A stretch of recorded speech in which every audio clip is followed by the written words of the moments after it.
Today, we are going to learn how to read sentences without talking like this. We are going to learn reading fluency and intonation. Okay, talk to you soon. Goodbye. Okay, everybody, welcome back. Today we're going to be working on reading fluency and inflection, particularly with how punctuation can help you become a better reader when you're speaking out loud. These things are part of your competencies. They will be tested in August. So this is an important lesson to practice as you continue reading out loud over the next 2 months. So quick do now. Look at this picture right here and see if you can find 2 different meanings in it. All right. Once you have found the 2 different meanings, think about this question here, number 1. What creates those different meanings? Pause the video and start it again when you're ready. Okay, are you ready? Well, if you look here, it's about the full stops. Thank you. Your donation just helped someone get a job. Well, thank you for your donation. Your donation could be helping someone get a job because they have money to find a job. Or it could be saying, thank you for donating, full stop. Now you go get a job, person who just donated, full stop. 2 very different meanings created by the full stops. This is very important here when we're reading out loud. The punctuation tells us how we read something. So before we get into the meat of this lesson, there are 2 vocabulary words here that are very important when we're thinking about punctuation. The first is reading fluency, which is again one of your competencies. That's about how accurate and smooth you are when you read out loud. Inflection has to do with the sound of your voice, the rise or fall of the sound of your voice when speaking. So, am I going up or am I going down? You need to be using those different sounds when you are reading and when you are speaking. Otherwise, you will sound like a robot, and that will not do well when you are reading out loud for other people or if you're doing an interview. You need to have variety in your voice. So one of the keys to that is through punctuation. So we are going to go through all the different types of punctuation and how you should use your voice when you're reading those things out loud.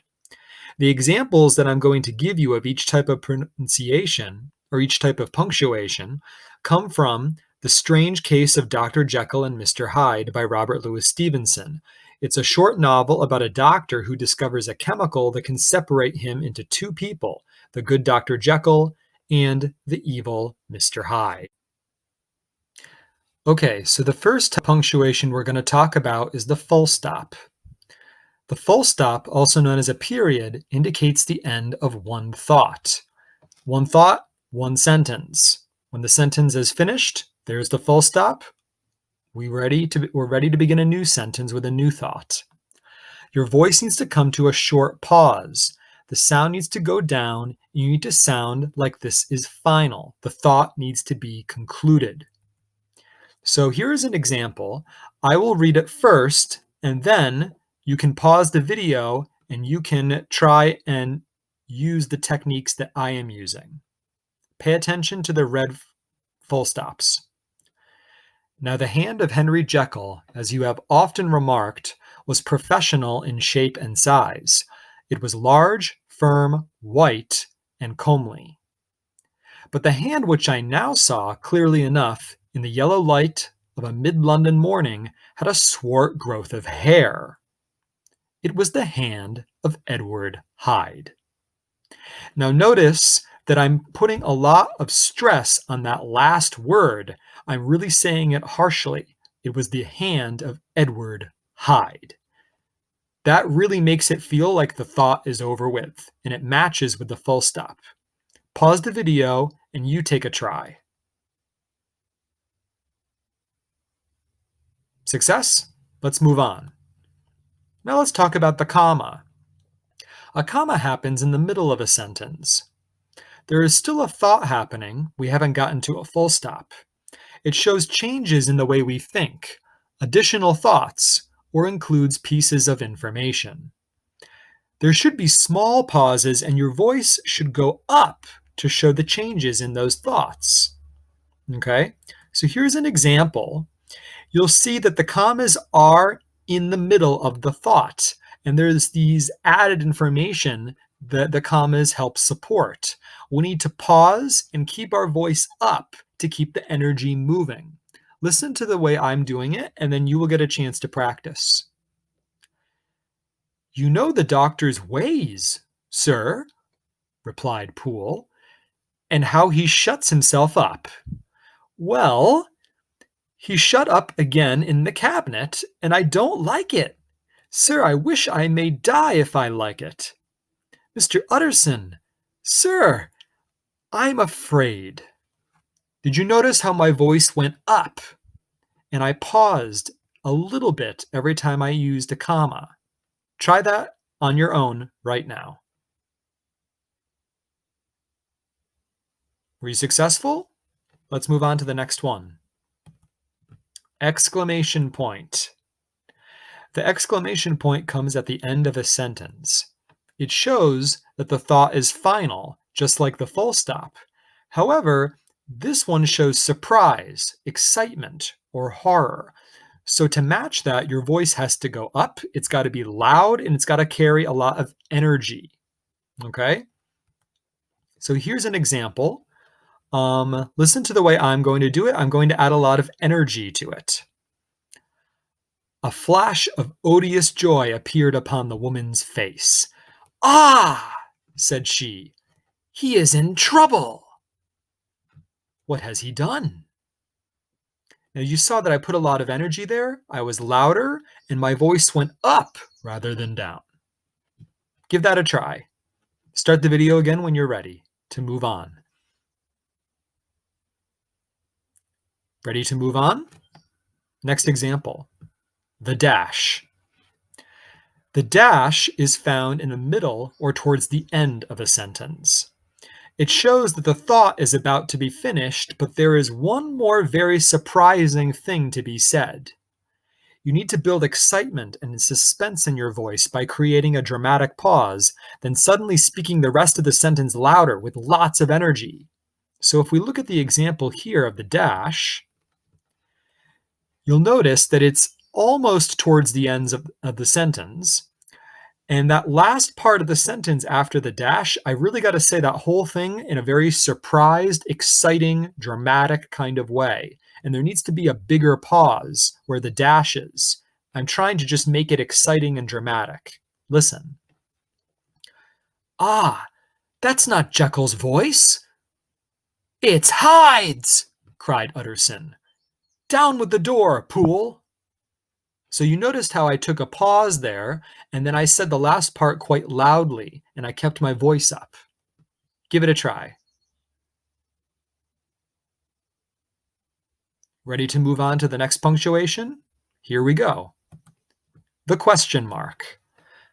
The question mark goes at the end of a sentence. It shows that a thought is complete but not answered. Your voice needs to go up to show that there is a question happening. Here's the example.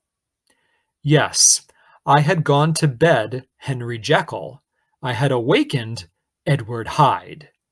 How was this to be explained? I asked myself, and then, with another bound of terror, how was it to be remedied?" Yeah? Did you see my eyebrows went up a little bit while I was speaking? I'm trying to get my voice to go up. Okay? I have to push my voice up. That communicates that there is a question. I can't read it the same way that I do a full stop. Got to pay attention to the punctuation here. Give it a try and start the video when you're ready to move on. Ready to move on? The punctuation we're going to talk about are quotation marks. These show dialogue between different characters in a sentence, or in a paragraph even. You need to change your voice to show that different people are speaking. Perhaps one person gets a higher voice and another person gets a lower voice. You don't need to have movie star talent to do this. Just use your voice to show that different people are talking. That way, whoever is listening to you is going to understand that there are different characters speaking. Okay, let's take an example from Jekyll and Hyde. My will? Yes, certainly. I know that, said the doctor, a trifle sharply. You have told me so. Well, I tell you so again, continued the lawyer. I have been learning something of young Hyde. The large, handsome face of Dr. Jekyll grew pale to the very lips, and there came a blackness about his eyes. I do not care to hear more, said he. This is a matter I thought we had agreed to drop. Now, did you notice that I also put a narrator in there? For the narrator, the part in between the dialogue, I was just using my normal voice. But for the doctor, I was using a low voice. And for the lawyer, I was using a higher voice. That's it. I was just trying to show two different people. But the other parts, I had to use my normal voice because I was the narrator. You take a try at it, start the video again when you're ready to move on. Ready to move on? Here we go. Parentheses. Parentheses happen inside a sentence. They show an extra thought, something connected to the main idea, but it's extra information. There should be a slight pause at the beginning and end of the parentheses. Usually your voice must go down when speaking parentheses, and when finished, make your voice higher again. Go down and then go back up. Let's try it. And then, all of a sudden, he broke out in a great flame of anger, stamping with his foot, brandishing the cane, and carrying on, as the maid described it, like a madman. You notice that when I said, as the maid described it, I paused for just a second before and after, and I brought my voice down. That shows I'm adding extra information. You try it now. Are you ready to move on? Let's go. This is our last punctuation that we're going to talk about today. This is the colon. The colon happens in the middle of a sentence. It shows that there is going to be a list of things coming, and those will probably be separated by commas. You should pause for a slight second, and your voice should go down at the colon, then up every time you have a comma. Down at the colon, up at the comma. Down at the colon, up at the comma. Let's try it. Round the corner from the by street, there was a square of ancient, handsome houses, now for the most part decayed from their high estate and let in flats and chambers to all sorts and conditions of men. Map engravers, architects, shady lawyers, and the agents of obscure enterprises. Okay, there's a lot of high vocabulary there, but you can see that right after the colon, we have word, comma, word, comma, word, comma. You need to separate those when you speak so it sounds like a list. The conditions of men. Map engravers, architects, shady lawyers, and the agents of obscure enterprises. Okay? And notice how my voice went down with men, and I tried to keep it up every time I had a comma. Give it a try.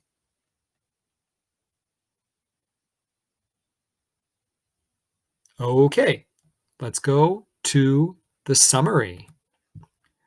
So, punctuation marks are like road signs. So when you're driving on the road, you got a stop sign, you got to slow down, you got to turn in different directions. It's the same way when you're reading a paragraph out loud. The punctuation is going to tell you, when do you slow down? When do you get to make a turn because the thought changes? When should you stop? It tells you all about your speed. So the punctuation marks are your guide. Pay attention to them. Let's go to a practice. Here's the practice. This is a passage which uses a lot of different punctuation marks that we've talked about. I see parentheses, I see exclamation points, I see a lot of quotation marks, I see full stops, I see commas.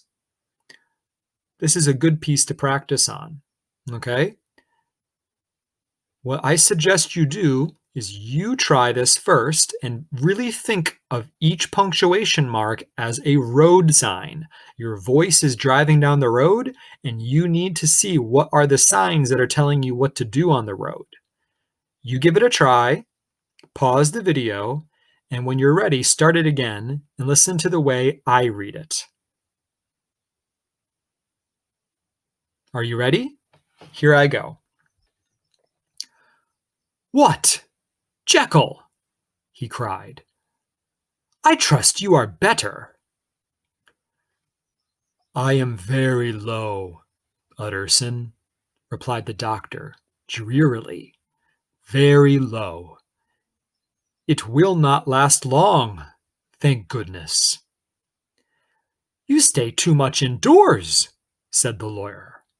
"You should be out, walking up the street like Mr. Enfield and me. This is my cousin. Mr. Enfield, Dr. Jekyll. Come, now, get your hat and take a quick turn with us." "You are very good," sighed the other. "I should like to very much, but no, no, no. It is quite impossible. I dare not." Okay, try this over and over again. This will help you. There is no magical pill that's going to help you improve your ability to read text out loud to someone else. The key is practice. Every day, your mouth is like a muscle, okay? If you don't practice, running, or you don't practice doing push-ups for a long time, your muscles forget how to do it, and it's like you have to start all over again. It's the same thing here. You can't learn to read out loud in one night. It takes practice. Like driving on a road, it takes practice, okay? So I suggest you read in English out loud for 5 to 10 minutes every day, and your brain will get really used to all these different signposts, all these different punctuation marks, and that will help you improve the way you read, so you'll do really well on your placement tests, on your interviews, and when you're in college and you have to read something in front of somebody else. People will be impressed and they will understand what's happening. All right? Good luck. Bye-bye.